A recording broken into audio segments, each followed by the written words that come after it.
Salve, salve galera! Estamos aqui com maquinistas mais do que especial, sem a presença de George hoje, porque temos a honra de receber Samir, presidente da CBF. Samir Chad, muito obrigado por abrir sua agenda aqui no meio hoje do CBF Summit para falar com a gente. É um prazer poder recebê-lo, poder conversar e entender um pouquinho, se você puder trazer para a gente assim, esse momento atual.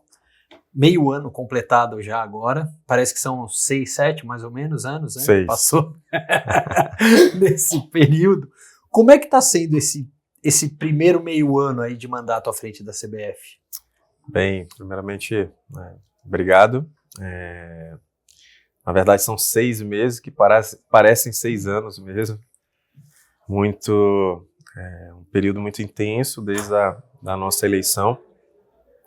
Mas, como eu falei desde o início, né, a gente vai entrar para realmente mudar o futebol brasileiro, tomar as medidas necessárias que o futebol brasileiro necessita e enfrentando pautas importantes, pautas bastante árduas, né, de se tratar, mas que com o trabalho e empenho de toda a equipe que está envolvida, a gente deixar um legado muito positivo e de transformação para o futebol brasileiro. Samir, isso daí é uma coisa que chama a atenção. Você falou desde o dia zero, você falou fair play financeiro, calendário, e já foram, eu brinquei quando saiu no calendário, eu falei assim, bom, é o primeiro gol desde o 7-1 que o Brasil faz, né, que a CBF faz como instituição e tudo mais. Como é que você consegue chegar em tão pouco tempo, vocês conseguiram começar essa transformação? De que forma está sendo esse trabalho do dia a dia ali? Porque ele precisa ter habilidade política, ele precisa ter uma conjunção de fatores, né? Como é que é esse Samir ali no dia a dia para conseguir fazer isso acontecer? Na verdade, é um mix, né? É uma parte do Samir que não era conhecido, né? Que tem uma habilidade de gerir pessoas, né, de conversar, de agregar, juntamente com uma equipe técnica fantástica. Eu sempre falo que nós temos excelentes profissionais dentro da CBF.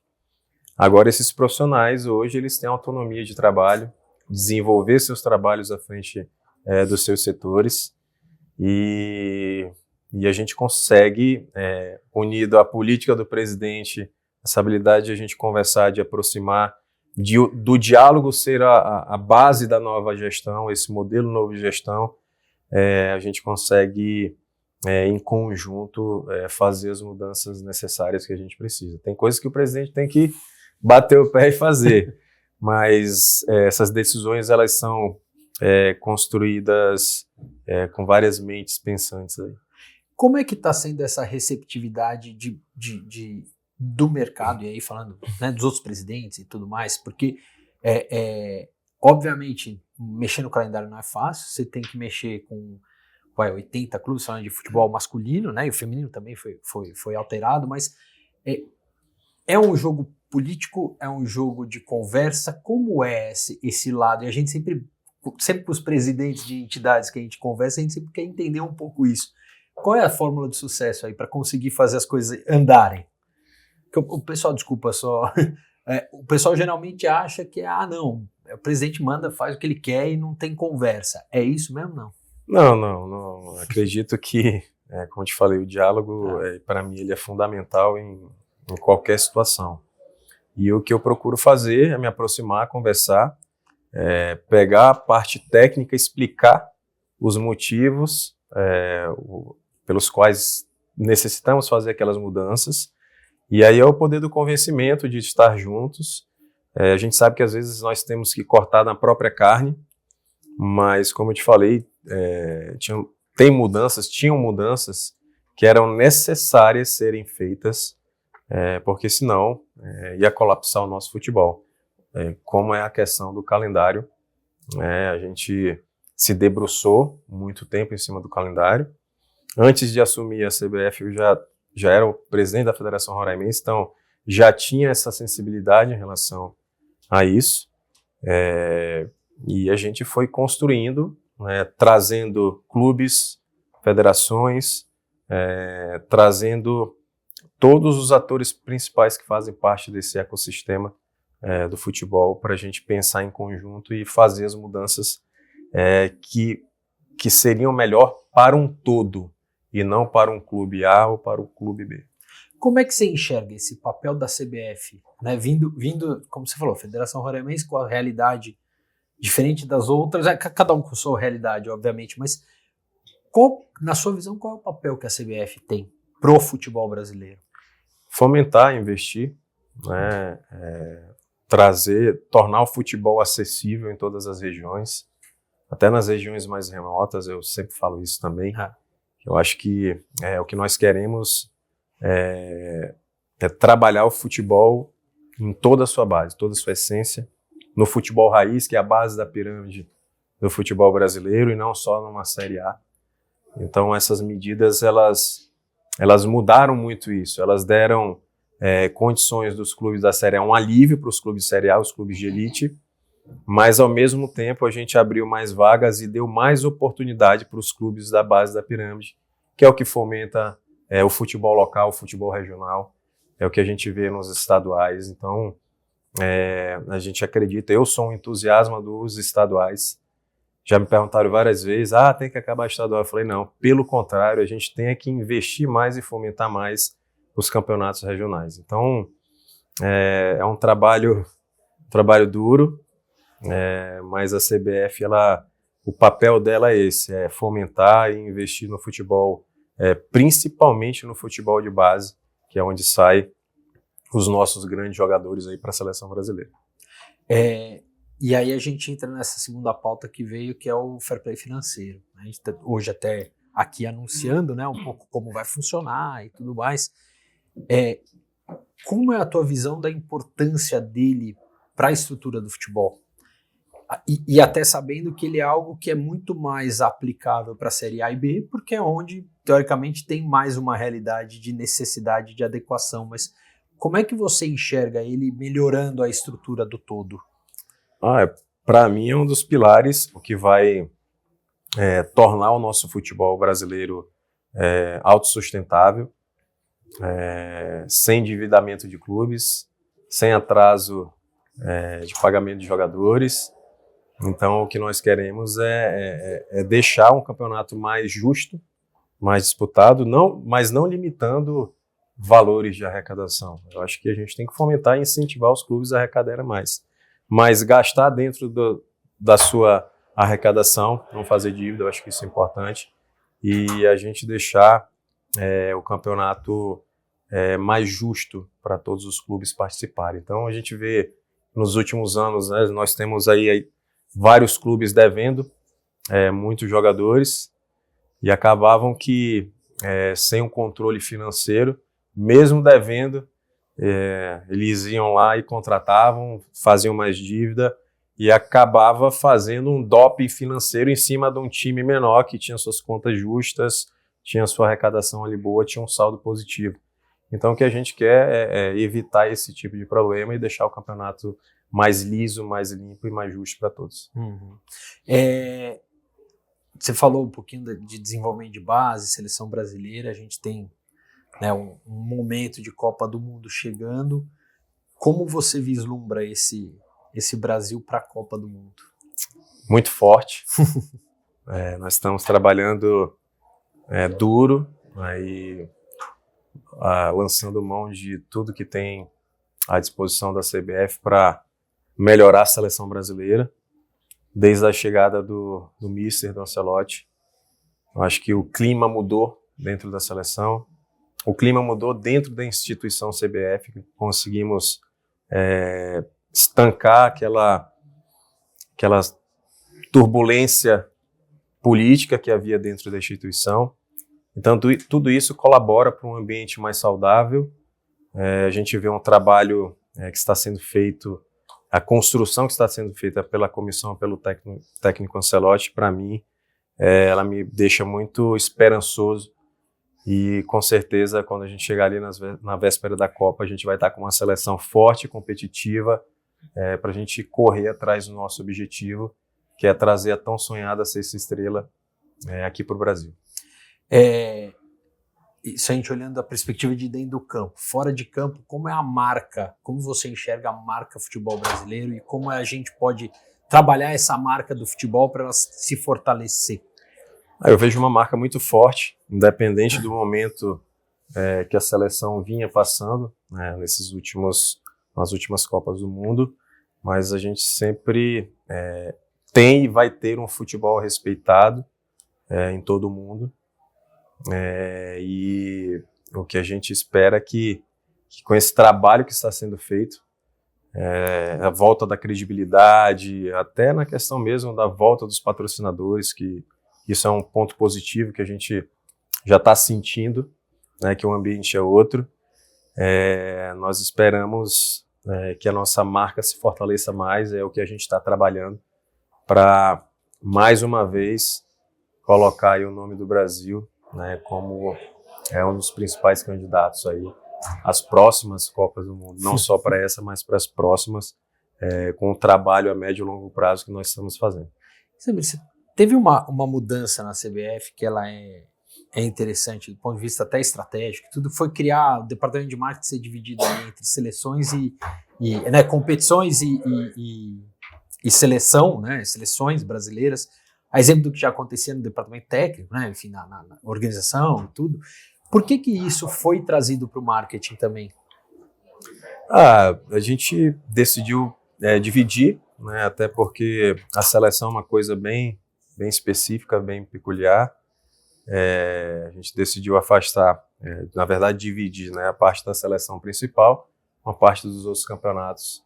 E a gente criou 2 setores de marketing. Estratégia mesmo nossa, para a gente ter um foco maior na nossa seleção, porque o trabalho que a gente presumia que era necessário ser feito era de aproximar mais, aproximar novamente o público, os torcedores da seleção brasileira, voltar aquela paixão de vestir a amarelinha, de torcer para a seleção.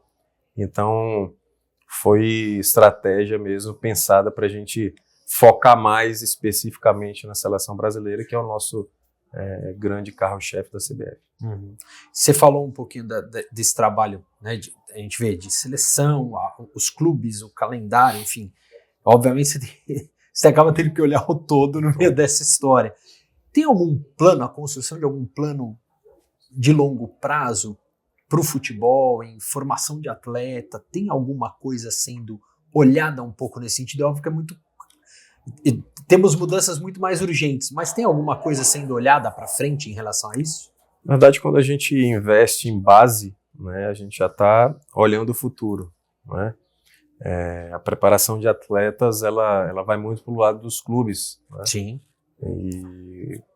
E o que a gente quer realmente, o que a gente faz para melhorar isso é melhorar o nosso produto do campeonato, né, melhorar as cotas, investir mais nas categorias de base, nos campeonatos de base, tanto feminino quanto masculino. Então a gente tem todo um trabalho que já está sendo feito, tanto que a gente ontem anunciei o novo calendário feminino, né, com cotas maiores, né, com alguns pontos específicos que beneficiam e traz uma segurança maior para as atletas. Então a CBF, ela olha como um todo, tem muitos pontos a serem trabalhados, mas a gente traçou um objetivo, né, das principais pautas serem tomadas com mais urgências que a gente necessitava, e essas outras pautas menores a gente vai trabalhando em consonância com as outras. Uhum. Das pautas maiores, o que ainda tem por olhar aqui? Das maiores, a gente tocou em todas, né? Foi de tempo recorde em todas, né? Foi fair play, impedimento semiautomático, questão da arbitragem, da capacitação e educação continuada, investimento no futebol feminino, até porque temos uma Copa do Mundo na porta, né, que nós temos total condição de sairmos campeões da Copa do Mundo aqui no Brasil, por tudo que a seleção feminina tem mostrado dentro de campo. Acho que essas pautas foram as principais e mais urgentes, e agora a gente está debruçado na questão da arbitragem, que é o que a gente está trazendo a tecnologia e estudando, né, já montado um grupo de estudo da arbitragem para a gente traçar como será a profissionalização da arbitragem. Uhum. Futebol feminino, como é que tá? É uma pauta que tem que correr em paralelo, mesmo com a Copa do Mundo masculina antes, mas a gente tem 1 ano e meio a Copa aqui no Brasil. Como é que é o trabalho voltado e pensado hoje para o feminino, presidente? Bem, estamos, né, investindo mais no futebol feminino, fomentando mais o futebol feminino. Temos trabalhado aí, né, em parceria com a FIFA, né, nas reuniões, já organizando a Copa do Mundo. A gente já está nos trabalhos, conversando, né, com os estados que vão receber os jogos. Estamos organizando a nossa casa, né, para fazer a melhor Copa do Mundo de todos os tempos feminino aqui no Brasil. E esse fomento, essas mudanças que anunciamos agora há pouco é justamente para isso. A gente, né, dá uma animada, um sangue, uma oxigenada nos campeonatos femininos, estimular mais a torcida aí, participar também e torcer nas partidas do futebol feminino. Trouxemos aí a Copa do Brasil novamente, né, estava lá presente na final, onde foi entre Ferroviária e Palmeiras. Palmeiras sagrou-se campeão. Então são pontos que nós estamos atentos e trabalhando bastante para a gente fomentar mais o futebol feminino até a Copa. Como é que você vislumbra que a gente pode estar depois para o futebol feminino pós-Copa? É um legado, né? Que foi uma revolução, enfim, na Europa veio a revolução ali em 19, quando teve a Copa na França, na Austrália agora tá mexendo também, porque teve Copa lá, enfim, como é que você acha que aqui a gente vai ficar? Eu acho que a gente vai ter um legado muito bom, né? Nós vamos continuar olhando o futebol feminino com outros olhos.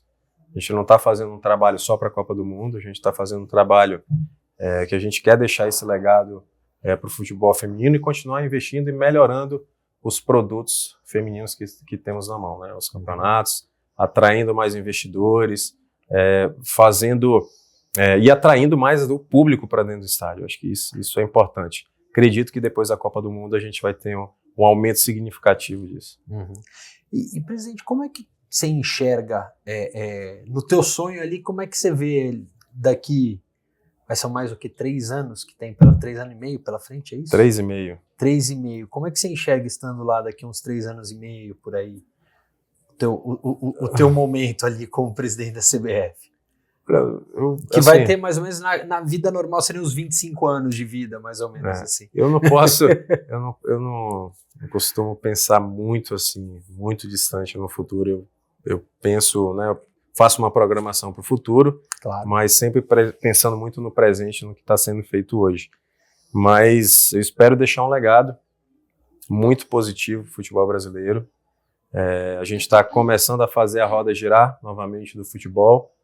E quando for passar o bastão, eu quero que essa roda continue girando e que os benefícios continuem, porque tem ações que estamos mexendo, que ela é a médio e longo prazo.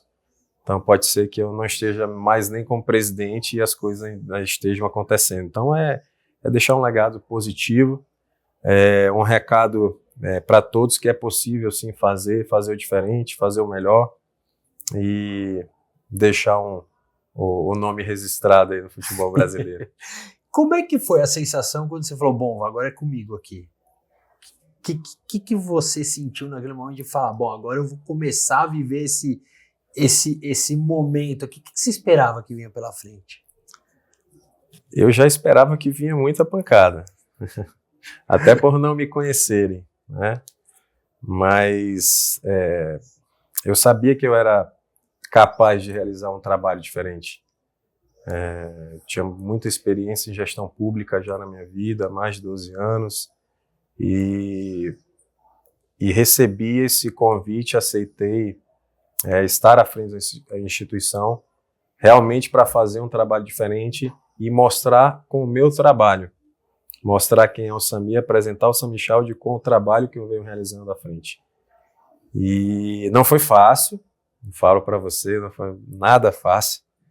Eu tive que ser muito resiliente por tudo que foi levantado a meu respeito, de fake news, de mentiras, enfim, só eu sei o que eu passei. mas eu tinha convicção porque eu sabia quem eu era, sabia dos meus objetivos, do meu propósito à frente dessa instituição. E por isso que eu tive que correr com tudo, mostrar trabalho nesses 6 meses e graças a Deus a CBF como um todo, como todos os profissionais que estão comigo, tem realizado e executado um excelente trabalho.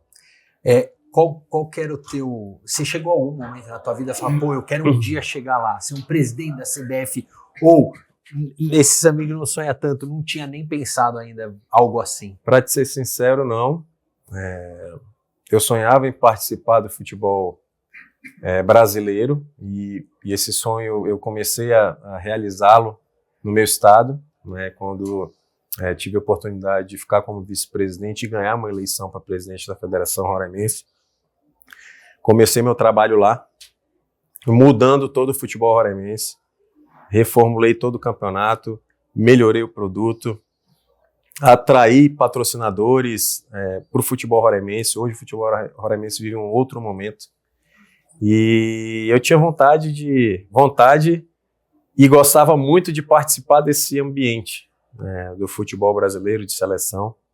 Antes de estar aqui, eu era torcedor fanático do Brasil, acompanhava todos os jogos,